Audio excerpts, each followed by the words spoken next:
Hello, beautiful beings. Today I'm going to take you back in time in my own family's lore to my grandmother's house somewhere between 1964 and 1965.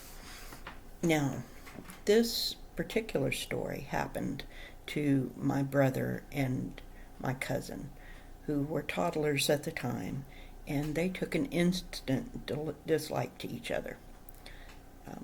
My grandparents and my great-grandmother lived on a small parcel of land out in southeastern Oklahoma in the foothills, and on their little piece of land where the house that my granddad built with his own two hands, an ample garden that my grandmother kept, some cows back in the pasture that we could see, and a chicken house, along with some outbuildings, an outhouse and a well house. And this house did not have running water. It did get electricity in 1956, but at this point in time there was no electrical anything to the house. So not electrical, but water to the house. So it was probably a weekend to celebrate Decoration Day, which in the South, in some small communities, they still do, which was what we had before we had Memorial Day. And so different communities celebrated this day on different days, generally on a Sunday, and families and small communities would gather and go to the cemetery where the family was buried and decorate those graves and remember our beloved dead. So on this particular time in 1964-65, it was the first time that my brother and my small cousin had met, and they were about the same age. So here's my brother, and he's the youngest in my immediate family, and here is my cousin, who was not the youngest in her family. She was a toddler at the time, but her youngest sister probably had been born about that time. So by my calculations, in my grandmother's house, there were my grandmother, my grandfather, my great-grandmother, 6 kids and their spouses. So when I say kids, I mean adult children and their spouses, and 17 grandchildren. Now, in the country, they accommodate however they can. So we had feather beds, and there was a never-ending line to the outhouse, and we had no running water. So if you needed to take a bath or clean up or whatever, you'd have to go to the well, draw water, go inside and heat the water if you needed it heated, and then bring it either back outside to a wash tub for a bath, or take it into one of the bedrooms and use it to freshen up. So my brother and my little cousin see each other for the first time, and they don't like what they see. So I don't know whether they attempted to throw rocks or mud, or if they went straight for the chicken yard, but they ended up in the chicken yard. And I don't remember eggs being involved, because I don't think they figured out how to get into the hen house, but anything else they could find in the chicken yard was fair game to use for ammunition. When the adults found them, they were both pretty well covered with chicken byproducts, and that kind of presented a dilemma, because here they have 17 kids of varying ages, from toddlers up to to preteens. And now they have, these toddlers are impossible to be around because of the filth and the stench. So they had to draw water, heat it, put it in the wash tub, and start with the cleanest kids. So the cleanest kids got their bath first and got freshened up and put out of the way. Then they worked their way down to the kids who were the dirtiest, who had been playing, because it was, out in the country, so there was plenty of dirt and rocks and mud, and there was a garden, and there were animals, and so there were varying degrees of dirty children. And then there were these two at the end who had to sit together all this time and not kill each other and bake, basically, in this chicken waste, so that by the time that it was their turn, the water was not clean anymore. It was probably not very warm anymore. And then the indignity of all of it is that they would be put in the tub together and scrubbed with the same brush and the same homemade soap that everyone else was, except for they would be more intensely scrubbed.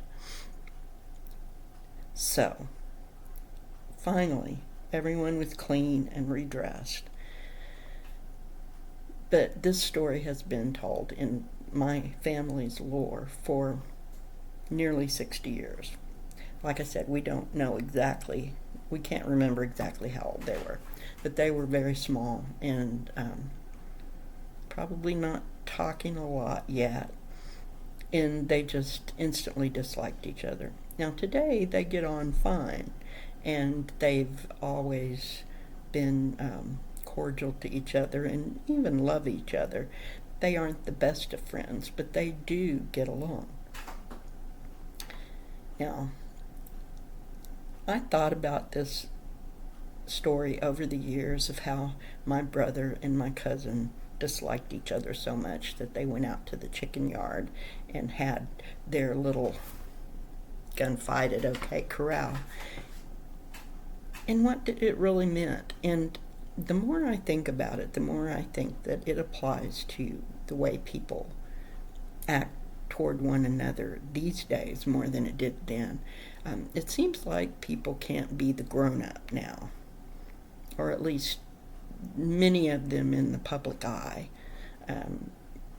Many that I meet day to day don't seem like they're actually the grown-up, that they like to be the toddler, and they just want to go and pick up a chicken pile and throw at you.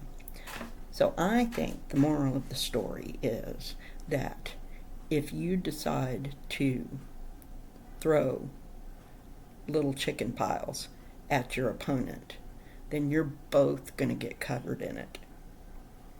And you're going to end up having to sit together and wait for everybody else to get their bath and get clean before you get your turn. And once you get your turn, you're going to have to sit in the dirty water with your opponent until you're scrubbed clean with somebody's homemade soap.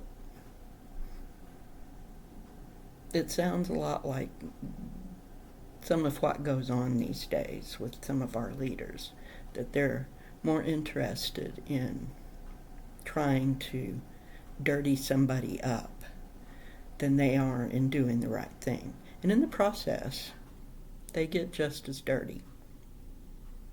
So, that's my lesson for today. And I thought that I would draw a tarot card instead of the little Angels and Ancestors Oracle deck that I have.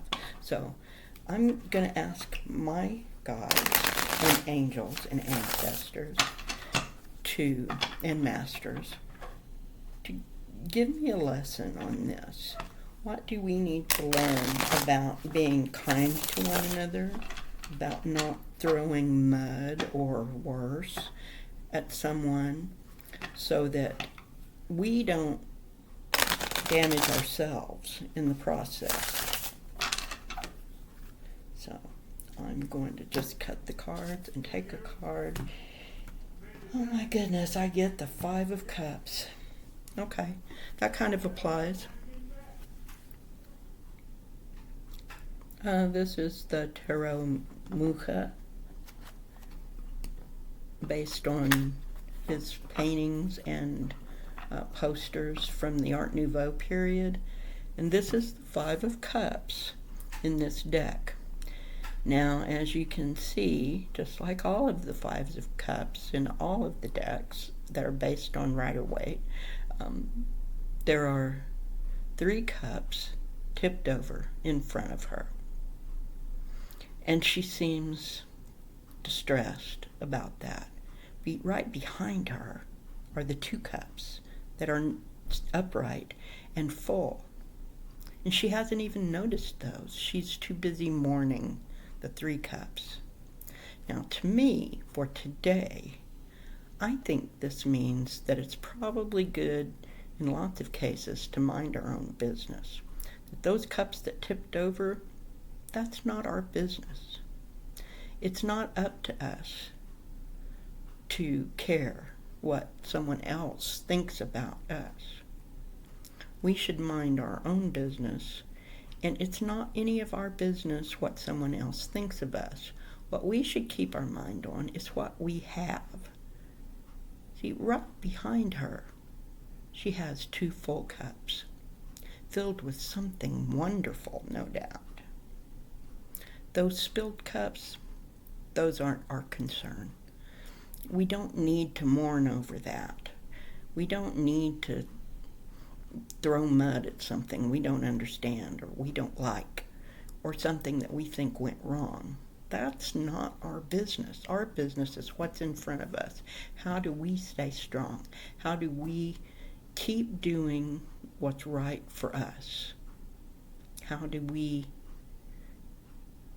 engage in being a human being and not a human doing? We want to be. Don't forget to be. And all she has to do to be is just turn around and look at those 2 cups and pick them up.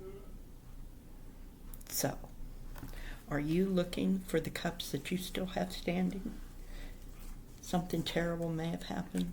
Something in the world that we can't control. Something in our own lives we can't control.